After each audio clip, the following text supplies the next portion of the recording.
Welcome back to a conversation with Junior Ezeonu. I'm very lucky and fortunate today to have my good friend, Mayor Pro Tem Crystal Chism for the great city of DeSoto, Texas. You are welcome to the podcast, Crystal. Thank you for joining me today. Thank you for having me, Junior. I'm so excited to be here. It's so good to see you. It's been a minute since I last saw you. I know you've been out here making it happen in the great city of DeSoto.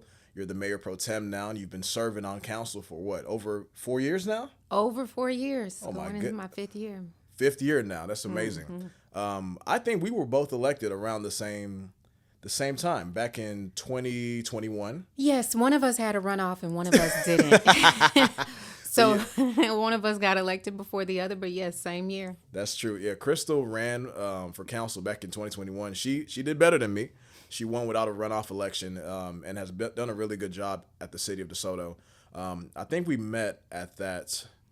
What was that conference? It was TML, New Elected Officials Orientation. Like July of 2021. And ever since then, we've been really good friends and have, whenever I have a question about something for the city, I'll call Crystal to see what they're doing in DeSoto. She'll do vice versa.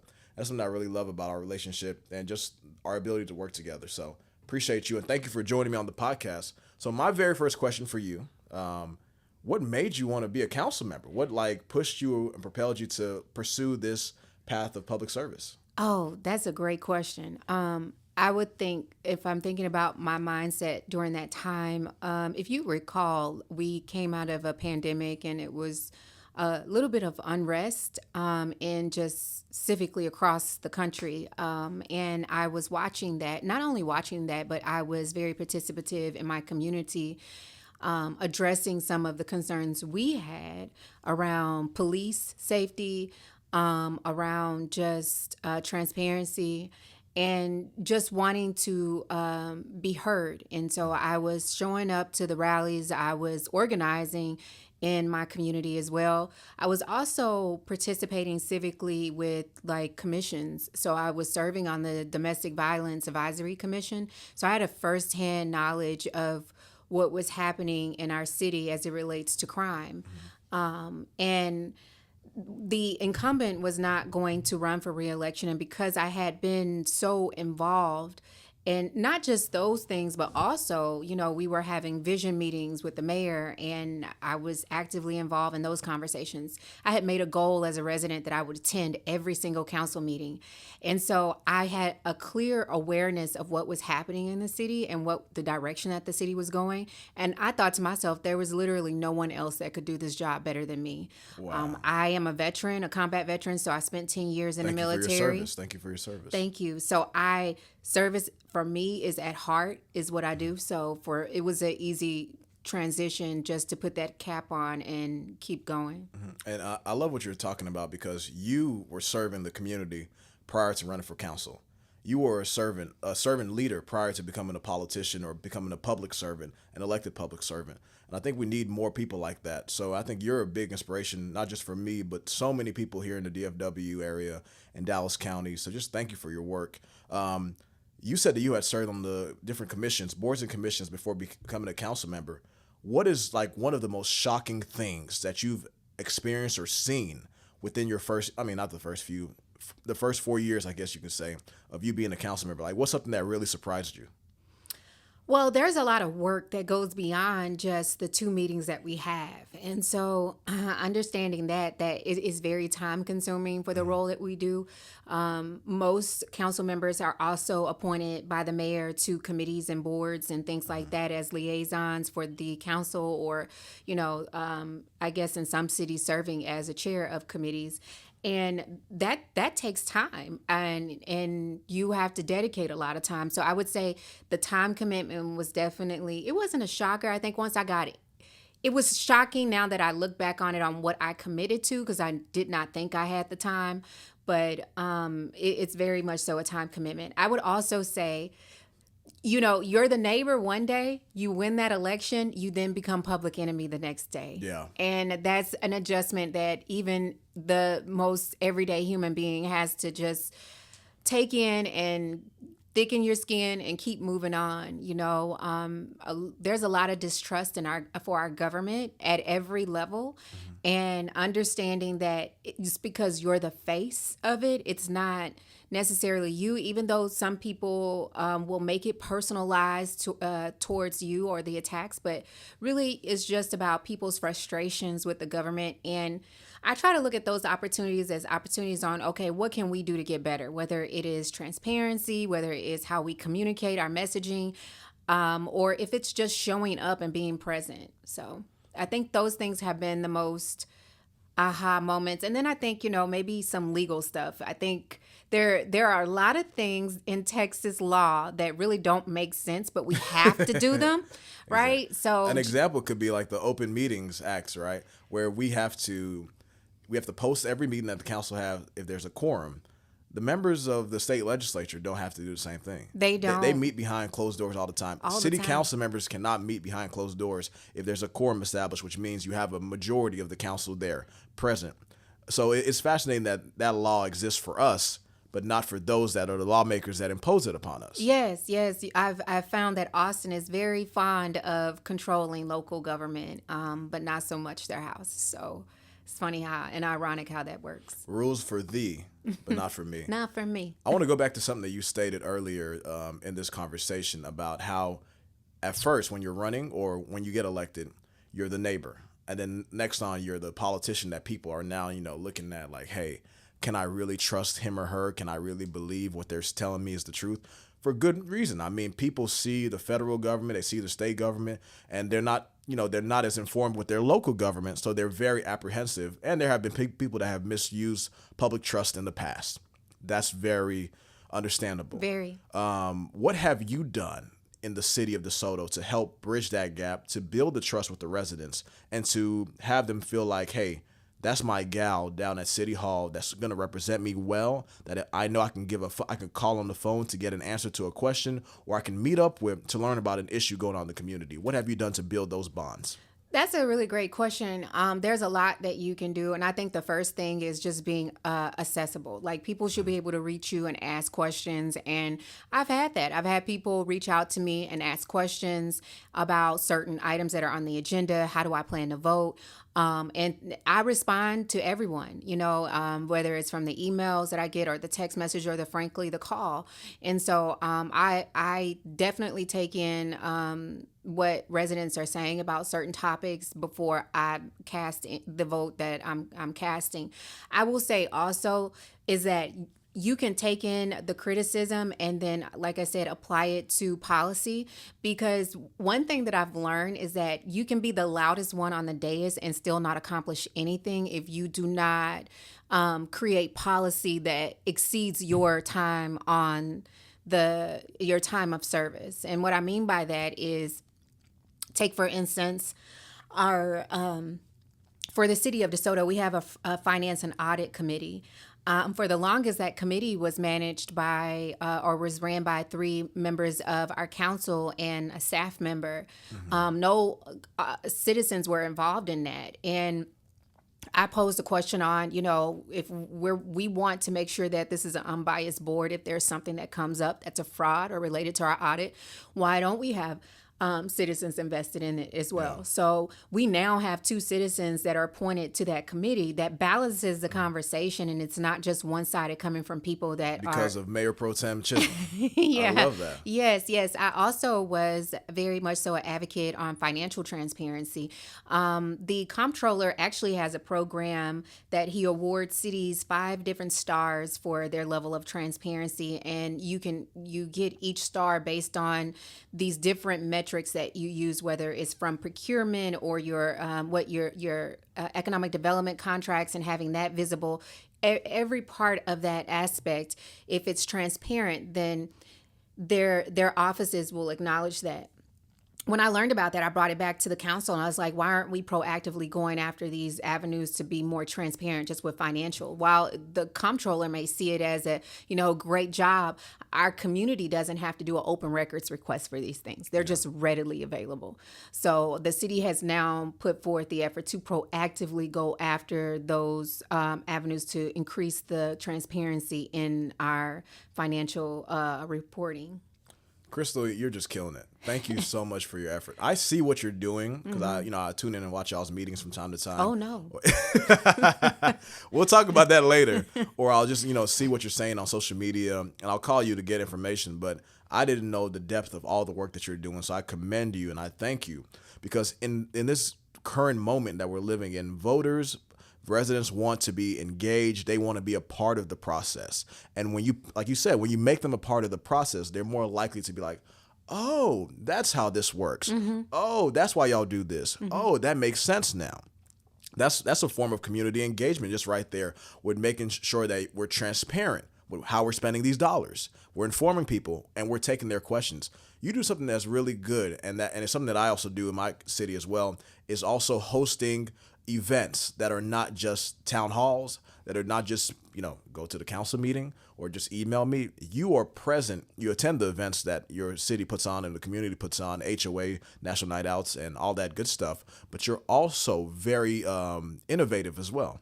I know you do your annual veterans, is it a brunch or what is it? It's a breakfast. Veterans breakfast where you're celebrating your veterans in DeSoto. I know you have other events that you do.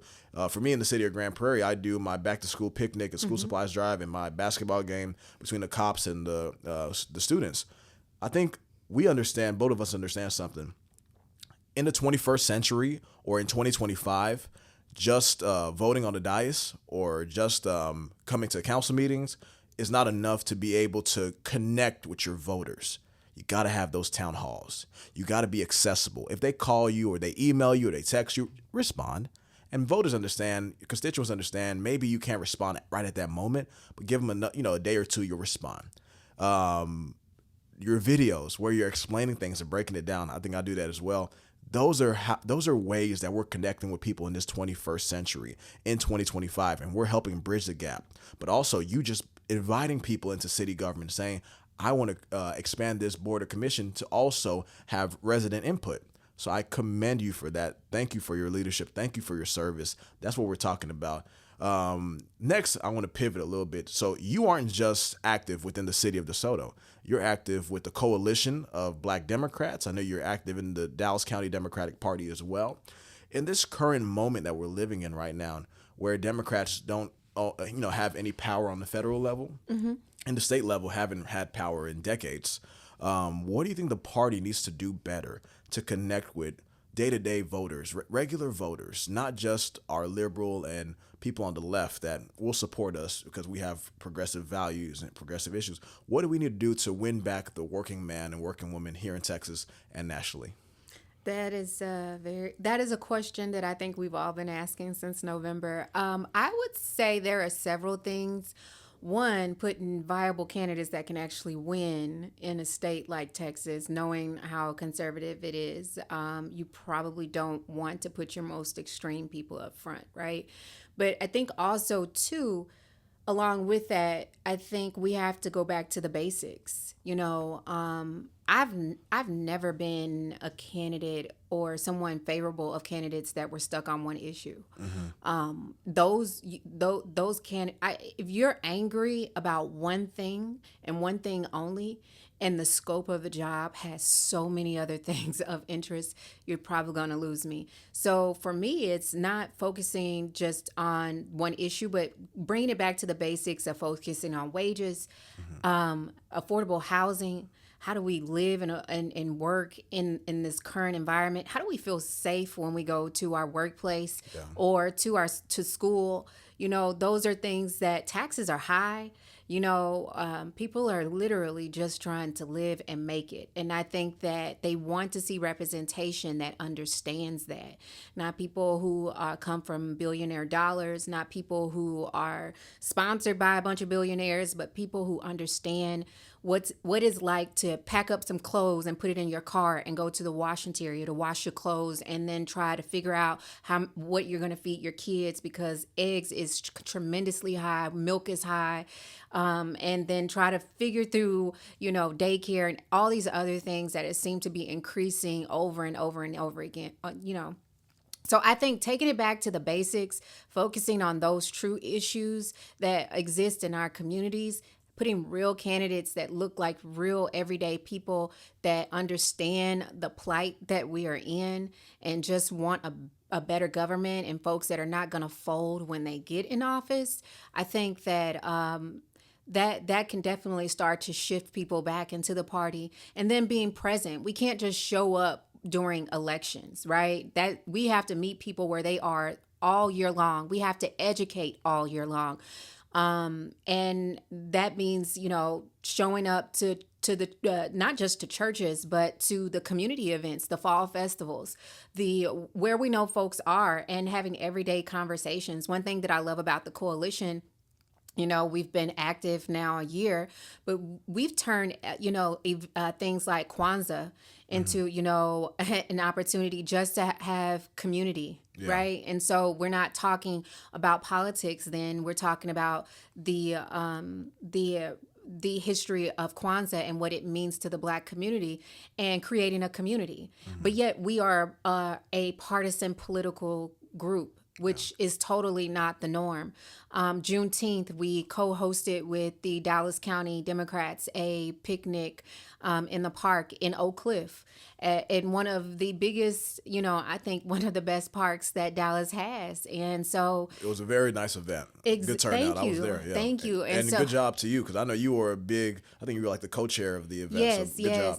Thank you so much. But to raise money for getting out the vote, which is extremely important, but also to, again, bring community. It wasn't a heavy conversation about politics. We had our families there, and, food trucks, giving back into our community that way. I think those things are extremely important, and you gain credibility that way versus just showing up when it's time to vote. That to me is old and played out, and people can see that a mile away. Oh, I agree with you 100% on everything you just listed. I think you and I come from the same, school of thought on politics.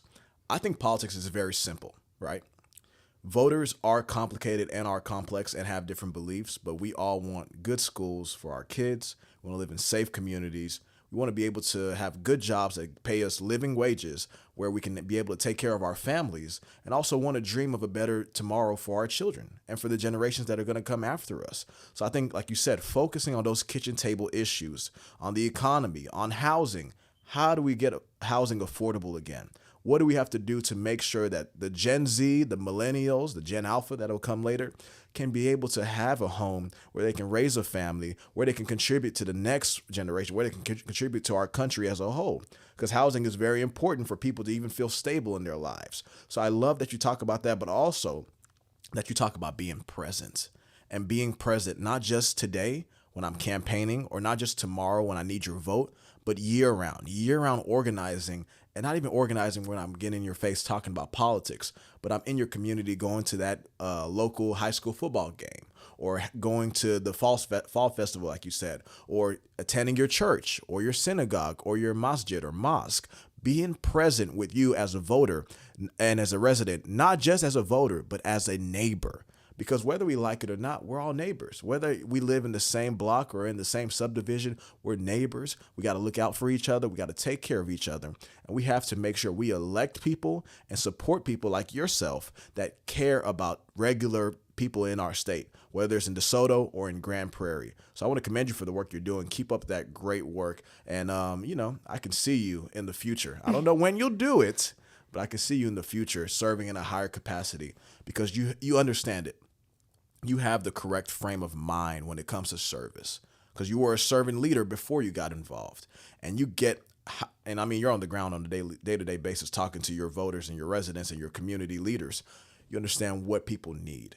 Where can we see you 10 years from now or 20 years from now? Do you have aspirations or ambitions to serve at a higher capacity? I have been strongly told not to count anything out and stop saying no to certain things. So I am open to wherever God wants to put me. I can't say that I'm committed to one avenue of politics or just serving in all. I just know that my testimony is that being in corporate America, is serving the United States of America, I was always very vocal, always a defender. And I was told I was over opinionated. I was told I needed to, dim my light a bit. I finally feel like I'm in a space where I can not only thrive, but I can make a difference. And so wherever that leads me, I will continue to go there. So as far as 10 years from now, I don't. Can we see a president, Crystal Chism? Is that possible?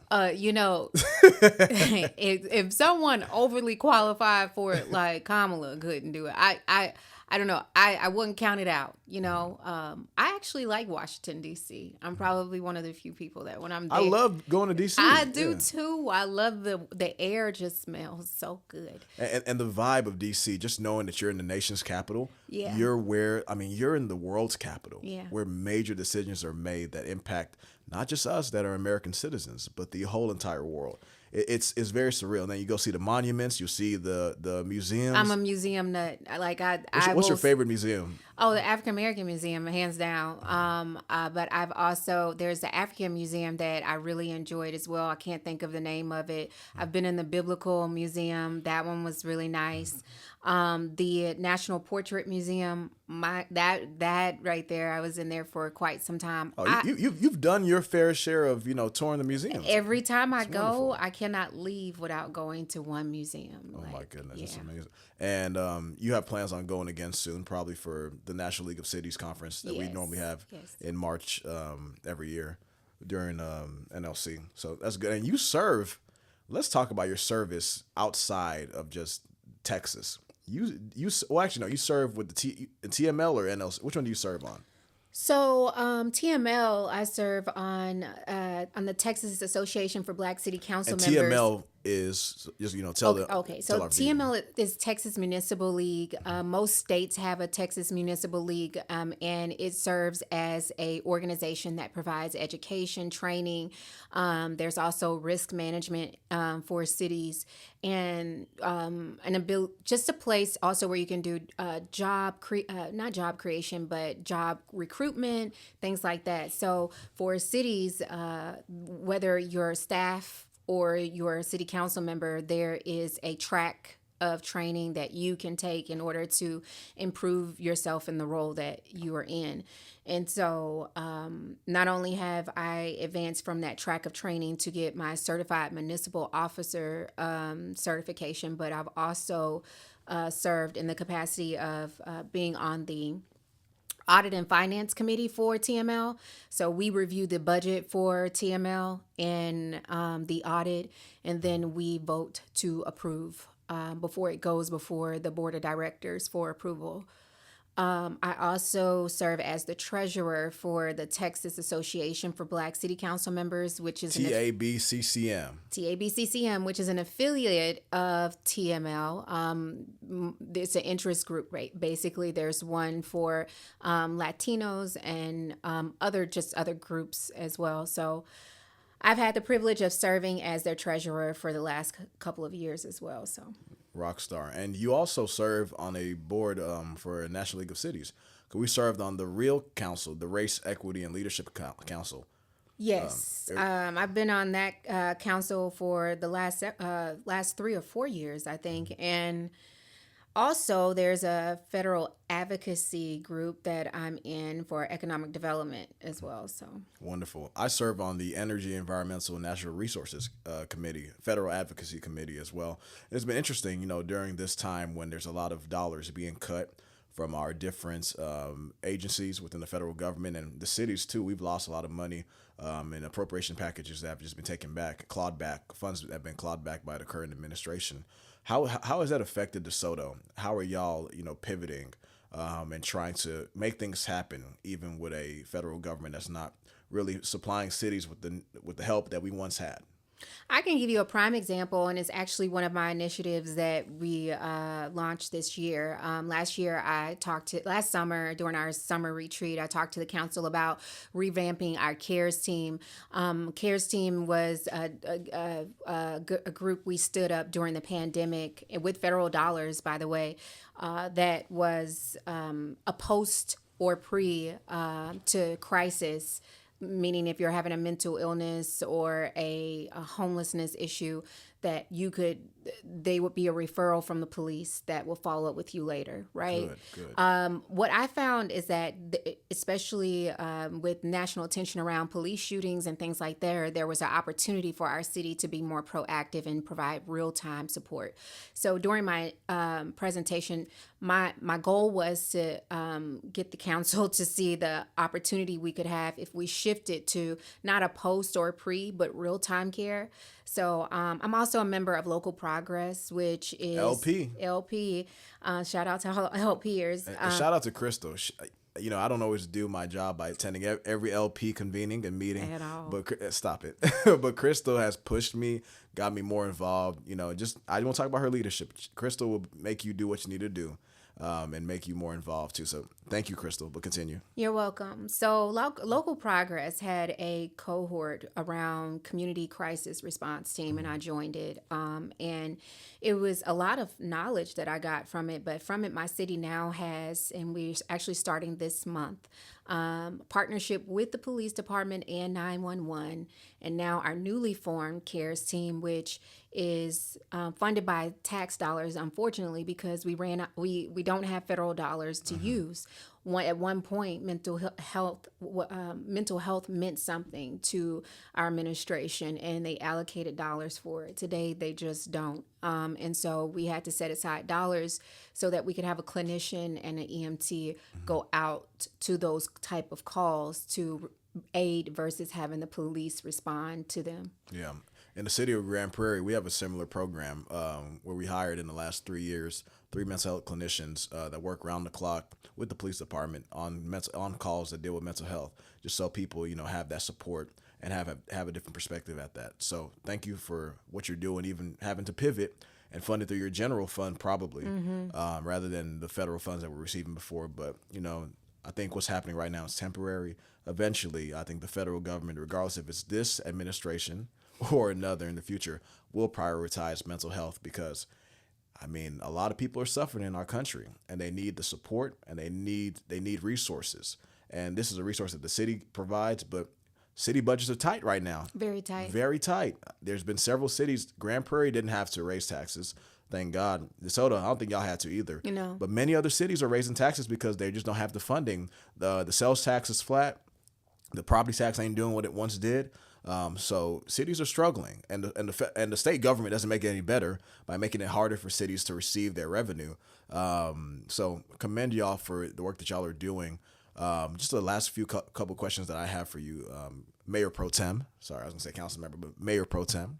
And from one Mayor Pro Tem to another, what do we have to do to get young people more engaged, more informed, more involved? What do we have to do to make politics more relatable to millennials, Gen Zers, so they see that they have a place in this game too, that this is impacting their day-to-day lives? How can we make it more relatable? Politics is becoming polarizing.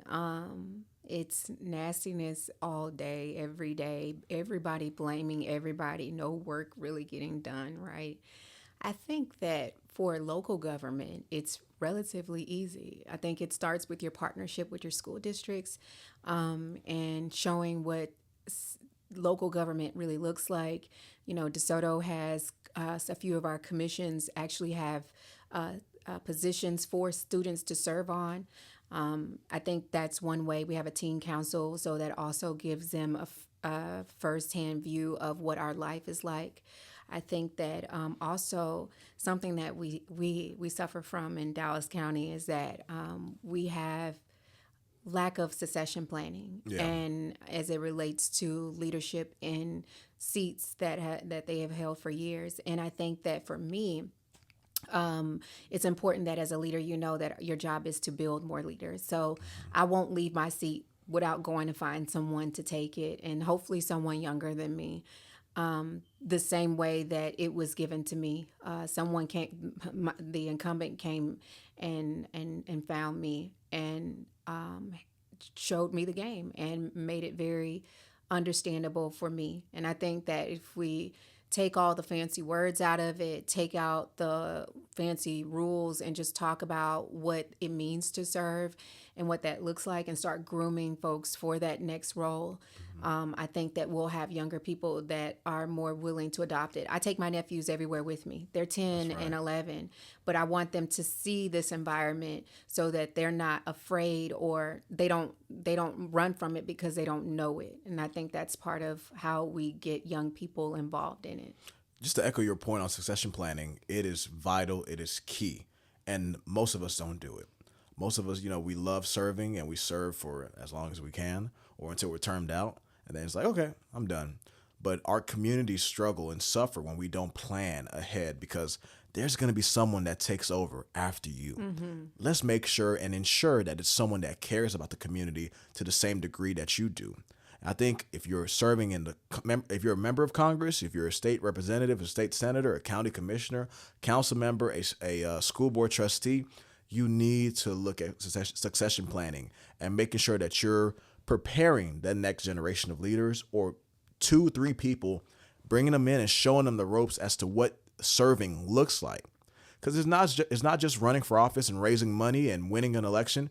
It's long nights of responding to a lot of emails, phone calls, being at a council meeting or a school board meeting till 11 o'clock at night, 10 o'clock, getting up early in the morning to go to work and do your day job, because we don't get paid to do this work that we're doing. We're glorified volunteers. That's what I call it. So we're serving because we really care about our communities. So we have to, before we leave or before we do anything else, make sure that we're preparing the next generation, the next set of leaders that are going to take over after us. And I want to commend you for thinking about it that way, because far too often, many of us don't. And it hurts us in the long run. Whenever someone gets in there that's not willing to serve at the same capacity or to the same degree that you are willing to serve. And who suffers? Our residents, our community, the people that we really cared about and were fighting for. So that's why we got to continue doing that. And on that note, Crystal, what piece of advice can you give to me? I'm like your little brother. That's how I look at it. I'm like your little brother. Don't roll your eyes at me. But to me, but also to other young people that want to be doing what you're doing right now, that want to be serving, that want to run for council, become Mayor Pro Tem, or just want to get involved and serve their community regardless of what level. What piece of advice can you give to them today? This work isn't fit for the faint at heart. I literally have to die internally every day. I have to learn not to be selfish. I say the first things first is you have to go into this knowing why you're doing it, because when you open your door and leave for the day, you will have 50,000 reasons that tell you to turn back around. This is not worth it. But for me, no matter how overwhelming it gets, I know that I am making my community better. One vote at a time, one thing at a time, whatever the issue is. And the decisions that you make are not decisions that may necessarily have an impact today, but may have an impact 10 years from now, 5 years from now. So understanding that, and that it requires very thoughtfulness in the process. And I think getting your education weight up. And what I mean by that is that, and I'll go back to the one issue person. A lot of us got something to be mad at, right? We can find anything in the government to be mad at, but emotion does not move a city or a community. But if you can learn what policy looks like and means, and how to push meaningful policy, and then you can understand your community and the needs that it has, and just understanding your community. And that requires you not to be antagonistic, but also be involved in the community. Know who your Miss Johnson is down the street and what she desires, or Mr. Jones, who always likes his trash picked up by 5:00 p.m. I think you have to understand the people in your community to understand how to serve. It just doesn't happen overnight. So that sweat equity of getting involved before you run, as they say, you run before you run. I think that's important to keep in mind for anybody that's thinking about running for office. You do run before you run. So young folks, let me talk to the camera. Young people, be careful and be wise and get involved. I say be careful and be wise because this tool right here is dangerous. And Very. whatever you put online, it never goes away. So please be careful, be guided, be wise, but also get involved. Crystal's a great member of the council in DeSoto. I know she's always looking to help young folks. Me, the same thing with the city of Grand Prairie. We really care about y'all. We want you guys to excel and serve because y'all are going to be the folks that are going to carry us to the 22nd century eventually. But be very mindful and also be very involved, and also realize that in government, you never stop campaigning.